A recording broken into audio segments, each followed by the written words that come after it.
మోకాలు చిప్పలు అరగటంలో ప్రధానమైన సమస్య ఏంటి? అంటే ఎందుకని ఇంత త్వరగా చాలా యంగ్ ఏజ్‌లో మోకాలు చిప్పలు అరిగిపోతున్నాయి? దానికి రీజన్స్ ఏంటి ఎగ్జాక్ట్‌లీ? సో, ఈ మోకాలు చిప్పలు అరిగిపోవడాన్ని మనం ఆర్థరైటిస్ అంటాము. స్పెసిఫిక్‌గా ఆస్టియో ఆర్థరైటిస్ అంటాం మనము. చాలా టైప్స్ ఆఫ్ ఆర్థరైటిస్ ఉంటాయి. ఆర్థరైటిస్ ఈస్ నథింగ్ బట్ ఏంటంటే జాయింట్‌లో ఇన్‌ఫ్లమేషన్ అవ్వడం. ఆ హ్మ్. ఇన్‌ఫ్లమేషన్ అయిన తర్వాత జాయింట్ అనేది స్పాయిల్ అవుతుంది. హ్మ్. సో, ఒకటి వేర్ అండ్ టేర్ వల్ల ఇన్‌ఫ్లమేషన్ అవుతున్నట్టయితే దాన్ని ఆస్టియో ఆర్థరైటిస్ అంటారు. ఓకే. ఆటో ఇమ్యూన్ కండిషన్స్ ఉంటాయి. లైక్ మన సెల్సే మన బాడీలో అక్యుములేట్ అయిపోయి ఆ జాయింట్‌లో స్పాయిల్ చేస్తా ఉంటాయి. Okay.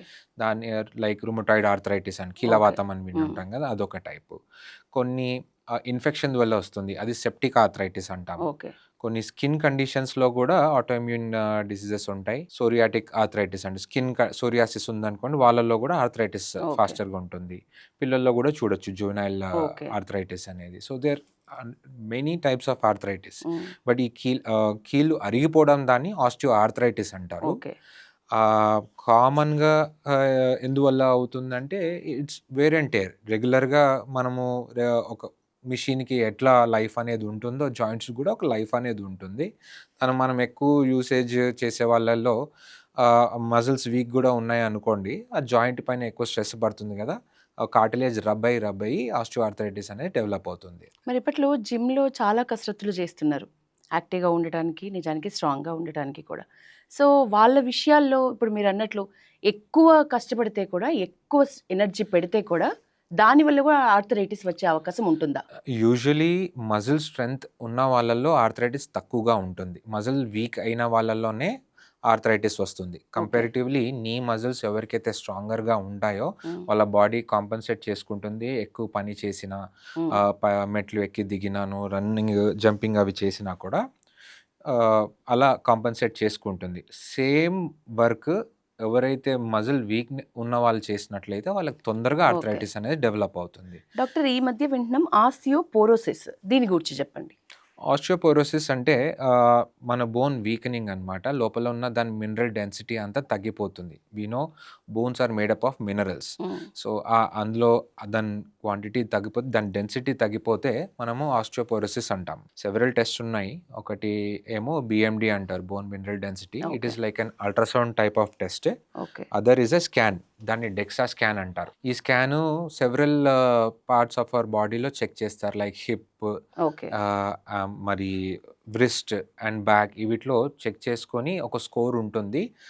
WHO okay. Classified score. ఆ స్కోర్ పరంగా వాళ్ళు అది ఆస్టియోపీనియానా లేకపోతే ఆస్టియోపోరోసిసా అనేది డిసైడ్ చేస్తారు. రిసర్చ్ చేస్తారు.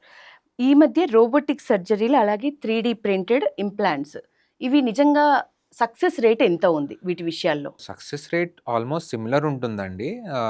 ఇఫ్ ట్రైన్డ్ సర్జన్‌తో పోల్చుకుంటే, హ్మ్. ట్రైన్డ్ సర్జన్ చేసిన without this instruments and like 3 reconstruction and robotic use చేసినా కూడా ఆయన సక్సెస్ రేట్ అంతే ఉంటుంది. వితౌట్ దట్ ఆల్సో ఆయన రోగులు సక్సెస్ రేట్. నమ్ముతున్నారా సార్? అంటే నిజంగా సో, ఇందులో మనకున్న అడ్వాంటేజ్ ఏంటంటే దాన్ని కరెక్ట్‌గా యుటిలైజ్ చేసుకోవడం. ఓకే. 3 రీకన్‌స్ట్రక్షన్ అనేది ఎక్కువ మనము ఆర్థోపెడిక్‌లో, ఆంకాలజీలో చూస్తా ఉంటాము. హ్మ్. బోన్ ట్యూమర్స్‌లో. అవును. సో, బోన్ ట్యూమర్స్ వచ్చినప్పుడు common treatment is bone resection. Okay. ఎక్కడైతే బోన్ ట్యూమర్ ఉందో దాన్ని మనము అక్కడికి కట్ చేసి, తీసేసి we are replacing it with an implant hmm. Which will do the job. Okay. So, అలాంటప్పుడు ఏమవుతుందంటే మనము బ్లైండ్‌గా వెళ్ళకుండా ముందే దాన్ని ప్లాన్ చేస్తూ ఈ 3 రీకన్‌స్ట్రక్షన్ అనేది ఎంఆర్ఐ, సీటీ ఇమేజెస్‌ని క్యాప్చర్ చేసుకొని లెంత్ ఆఫ్ ద బోను, దాని విడ్త్ ఆఫ్ ద బోను, హ్మ్. షేప్ అన్నీ గూడా అది క్యాప్చర్ చేసుకుంటుంది. So, it will also allow us in moulding. ఇప్పుడు హ్మ్. ఇంప్లాంట్స్ మోల్డ్ చేయాలనుకుంటే ఆ షేప్‌లో, కరెక్ట్ షేప్‌లో మోల్డ్ చేయడానికి గూడా అది హెల్ప్ అవుతుంది. సేమ్ సైజు అది తయారు చేస్తుంది ఓకే. 3 printer use okay. చేస్తే. సో, అలాగే ఏ ఇంప్లాంట్ సైజ్ లోపల పట్టాలనేది గూడా అది ముందే క్యాప్చర్ చేస్తుంది. మనం ముందే ప్రిపేర్డ్‌గా ఉండొచ్చు. ఓకే. అదర్‌వైజ్ నార్మల్లీ మనం అన్ని సైజెస్ పెట్టుకొని ఎప్పుడు ఉంటాము. అవి కొన్ని ఎక్కువగా, తక్కువగా గూడా అయ్యే అవకాశం ఉంటుంది. సో, ఈ పర్ఫెక్ట్ ప్రెస్ ఫిట్ అనేది ఓన్లీ ఈ 3 రీకన్‌స్ట్రక్షన్ ద్వారా తెలుస్తుంది. సేమ్ వే రోబోటిక్ గూడా అలాంటి ప్రిసిషనే మనకిస్తుంది. So, okay. ఆ కట్స్ చేయడం గానీ, సర్జికల్ ఇన్సిషన్ ఇచ్చే దాంట్లో గూడా మినిమల్లీ ఇన్వేసివ్ సర్జరీస్ ఇప్పుడు ఇప్పుడు చాలా పాపులర్ అవును. అవుతున్నాయి. సో, అలా మినిమల్లీ ఇన్వేసివ్ సర్జరీస్ చేయడానికి రోబోటిక్ విల్ చాలా హెల్ప్‌ఫుల్ అవుతుంది. అది కూడా సైజ్ అండ్ ఇంప్లాంట్ సైజు అన్నీ కూడా ముందే క్యాప్చర్ చేసి మనం దాన్ని డిసైడ్ చేసుకునే అవకాశం ఉంటుంది. మాకు సర్జన్సే చేయాలి, ఇవి వద్దు అనే రోగులు గూడా ఉంటారా సార్? కొంతమంది అప్రెన్సివ్ ఉన్నారండి. This treatments are expensive. They are okay. Not normal treatment కంటే this okay. Treatments are quite slightly expensive. Okay. So, people కొన్ని అఫోర్డబుల్ ఉన్నవాళ్ళు హ్మ్. వెళ్తున్నారు. అదర్‌వైజ్ నార్మల్‌గా సర్జన్‌నే నమ్ముతారు. సార్ జనరల్‌గా శ్రమ ఎక్కువ లేని కొందరు ఉద్యోగులుంటారు. ఇప్పుడు మాలాంటి వాళ్ళు ఎక్కువ సిస్టమ్ ముందు పని చేసేవాళ్ళు, లేకపోతే కూర్చున్న చోటే పని చేయాల్సొచ్చిన వాళ్ళు. వాళ్ళ విషయాల్లో ఎట్లాంటి కేర్ తీసుకోవాలి? ముఖ్యంగా గంటల తరబడి ఒక షిఫ్ట్‌లో సిస్టమ్స్ ముందు కూర్చోవాల్సిన వాళ్ళు, సాఫ్ట్‌వేర్ ఇంజినీర్స్ ఇట్లాంటి వాళ్ళు ఎట్లాంటి కేర్ తీసుకోవాలి? మధ్యలో గ్యాప్‌లో అయినా రెగ్యులర్‌గా మీరన్నట్లు ఎముకలు బలంగా ఉండాలి, ఆర్థరైటిస్ రిలేటెడ్ ప్రాబ్లమ్స్ రాకుండా ఉండాలి. ముందు చూపుగా ఎట్లాంటి కేర్ తీసుకోవాలి? దీన్ని ఎర్గోనామిక్స్ అంటారండి. There is a study about మన పోస్చర్ గురించి గానీ, అండ్ ఓకే. ఆల్ గురించి ఎర్గోనామిక్స్ అంటారు. సో, మన వర్క్ చైర్ హ్మ్. సూటబుల్‌గా ఉండాలి for sitting for long hours. మన బ్యాక్ కర్వేచర్‌కి తగ్గట్టుగా. Hmm. And also long hours కూర్చోవడం ఆల్వేస్ మనకు స్టిఫ్‌నెస్, మజిల్ వీక్‌నెస్ ఇవన్నీ డెవలప్ అయ్యే ఛాన్స్ ఉంటుంది. So, shorter duration, short okay. Breaks తీసుకోవడం, చిన్న స్ట్రెచ్ చేయడం, ఒక చిన్న వాక్ చేసుకోవడం ఇలాంటివి చేస్తే హ్మ్. నీ ప్రాబ్లమ్స్, బ్యాక్ ప్రాబ్లమ్స్ అని చాలా మటుకు మనం అవాయిడ్ చేయొచ్చు. హ్మ్. Definitely muscle weakness, osteoporosis, stiffness ఇవన్నీ డెవలప్ అవ్వకుండా డైలీ యాక్టివ్‌గా ఉండడం. అంటే హ్మ్. జిమ్ ఆర్ ఎనీ యాక్టివిటీ ఏదో ఒక after side work, system. Work హ్మ్. అయిపోయినాక ఒక 1 అవర్ దానిపైన స్పెండ్ చేయడం important. Hmm. Diet also very much places a bigger role. ఊరికే కూర్చున్నప్పుడు ఫ్యాట్ అనేది అక్యుములేట్ అవుతుంది.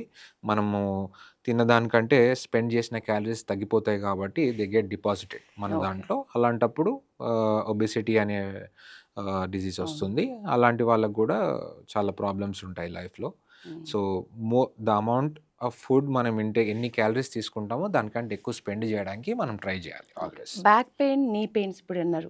రెగ్యులర్‌గా ఏ షిఫ్ట్‌లో ఏ ఉద్యోగి, ఏ టైప్ ఆఫ్ ఉద్యోగమైనా సరే, ఇవైతే ఫేస్ చేస్తూ ఉంటాం. వీటికి నిజంగా రెగ్యులర్‌గా టాబ్లెట్స్ యూజ్ చేయటం మంచిదేనా? రెగ్యులర్‌గా యూజ్ చేయడం ఏది గూడా మంచిది గాదండి. సో, టాబ్లెట్స్ నొప్పొచ్చినప్పుడు వాడుకోవాలి. మనం హ్మ్. టాలరెన్స్ ఏం పెంచుకోవట్లేదు టాబ్లెట్స్ వాడకుండా అలాగే పెయిన్ భరిస్తా ఉంటే. హ్మ్. బట్ టాబ్లెట్స్ అవసరం ఉన్నప్పుడు we have to visit an orthopaedician. Hmm. ఆయన ముందు ఏం వాడారు? ఏది ఇప్పుడు వాడితే సేఫ్ ఉన్నదని ఆయన డెఫినిట్‌గా ఆలోచించి కొత్త టాబ్లెట్స్ పెడతారు. మన సొంత ట్రీట్మెంట్ గూడా డేంజరస్సే. ఓకే. ఇంటి చికిత్సలు ఏ స్థాయి వరకు తీసుకునే అవకాశం ఉంటది?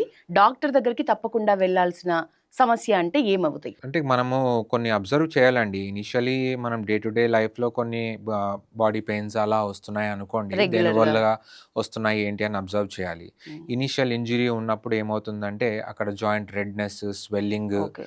అండ్ మనం నడవడానికో, పని చేయడానికో ఇబ్బందవుతుంది. హ్మ్. అలాంటప్పుడు ఇమ్మీడియేట్‌గా మనం డాక్టర్ దగ్గరికెళ్ళి అదేంటో ఎగ్జామిన్ చేసుకోవాలి. ఓకే.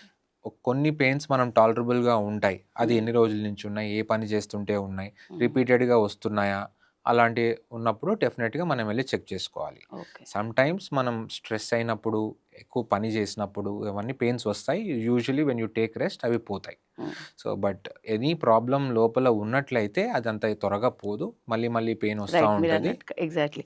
ఎప్పుడో చిన్నప్పుడు తాకిన దెబ్బలు మీరన్నట్టు ఆర్తో రిలేటెడ్ ఎముకలకు గానీ, కీళ్ళకు గానీ, ఆడుతున్న రోజుల్లో చిన్నప్పుడు తాకిన దెబ్బలు నడి వయసొచ్చిన తర్వాత అవి బయటపడుతూ ఉంటాయంటారు. నిజం ఉంటుందా అందులో? నేను స్టార్టింగ్‌లో చెప్పినట్టు ఎనీ ఇంజ్యూరీస్ స్టార్టింగ్‌లో యాస్ కిడ్స్ ఉన్నప్పుడు వాళ్ళు తేలిగ్గా ఉంటారు కాబట్టి ఇగ్నోర్ చేసుండొచ్చు పేరెంట్స్ వన్స్ పెయిన్ తగ్గిపోయిన తర్వాత. ఓకే. బట్ అలాంటి వాటిలో గూడా కొంతమందికి పెయిన్స్ లేకపోయినా ఆ జాయింట్ డ్యామేజ్ అయిపోయి ఉంటుంది. ఓకే. మెల్లిమెల్లిగా పెరుగుతున్నప్పుడే అది బయటపడుతుంది. బయటపడుతుంది. హ్మ్. అప్పటికి it will be too late. So, అవును. రిప్లేస్‌మెంట్ చేసుకోవడం తప్పితే వేరే వేరే మార్గం ఉండదు. మార్గం ఉండదు. సో, హ్మ్. నెగ్లెక్ట్ చేయొద్దు. నో. హ్మ్. నో. డాక్టర్ సయాటికా రిలేటెడ్ సమస్యలంటే ప్రధానంగా ఏం చూస్తున్నారు?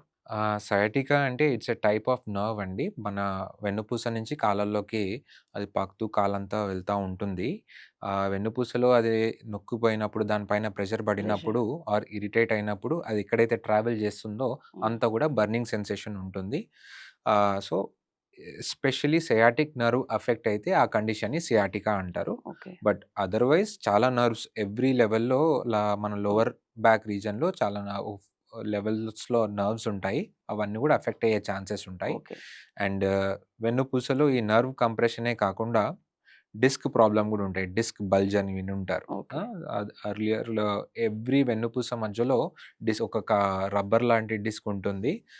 దాని ప్రొటెక్షన్ కోసము. ఓకే. సో, దానిపైన మజిల్ వీక్‌నెస్ అయినప్పుడు, ఎవరైనా ఇంజ్యూరీ అయినప్పుడు రెండిటి మధ్యలో అది నొక్కుపోయి ముందుకొచ్చి స్పైనల్ కార్డ్ మీద ప్రెషర్ పెడుతుందండి. అలాంటప్పుడు గూడా బ్యాక్ పెయిన్ వస్తుంది.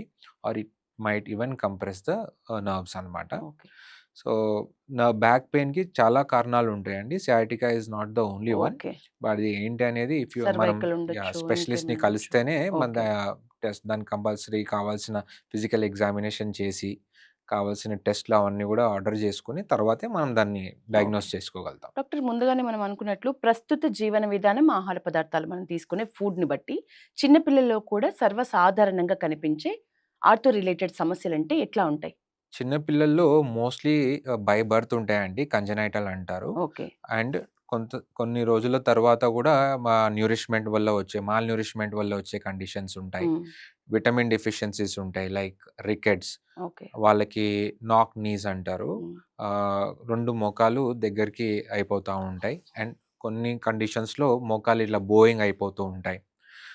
చిన్న పిల్లల్లో యాంకిల్ ఇట్లా ఫుట్ అవును. వంకరగా ఉన్నట్టు చూస్తారు. దాన్ని సీటీఈబీ అంటారు. హ్మ్. అండ్ హిప్ ప్రాబ్లమ్స్ గూడా ఉంటాయండి. కంజనైటల్ హిప్ డిస్ప్లేసియా అంటారు. వాళ్ళకి జాయింట్లు ఊరికే హిప్ జాయింట్‌ల నుంచి డిస్‌లొకేట్ అవుతా ఉంటుంది. Okay. So, all these conditions పిల్లల్లో మనము ముందు నుంచే we have to identify and దాన్ని ట్రీట్మెంట్ చేసుకోవాల్సిన అవసరం ఉంటది. ఓకే. వాళ్ళు పెద్దగా అయ్యే టైంకల్లా మనం వాళ్ళని మంచిగా చేయొచ్చు.